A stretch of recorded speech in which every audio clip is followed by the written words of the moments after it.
सरस्वती देवी के ससुराल में इन दिनों एक ही चर्चा छाई हुई थी। उनकी बहू निशा। निशा मॉडर्न थी, फैशनेबल थी और सबसे बड़ी बात, उसे अपनी मर्जी के कपड़े पहनना पसंद था।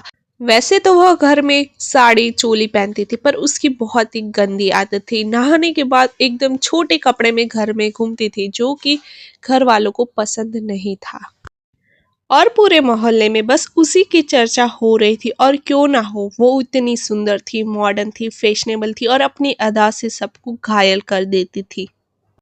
एक दिन निशा के घर पे किटी पार्टी चल रही थी, तो उसमें से एक कमला चाची ने बोला, अरे भाभी, आपकी बहू तो बड़े छोटे कपड़े पहनती है। अब तो हमारे घर के लड़के भी छत पर खड़े रहने लगे हैं। सरस्वती देवी शर्माते हुई बोली, क्या करे भाभी, नए जमाने की लड़की है, हम कुछ कहते हैं तो कहती है, माँ जी फैशनेबल का जमाना है। वहीं दूसरी जगह ससुराल के पुराने लोग जैसे कि ताऊ जी और दादी तो और भी ज्यादा परेशान थे। ताऊ जी अक्सर अखबार से जागते हुए बोलते, हमारे जमाने की बहू ये साड़ी पहनती थी और सिर पर पल्ला रखती थी, और तुम तो नहाने के बाद ऐसे छोटे कपड़े में घूमती हो, तुम्हें शर्म नहीं आती।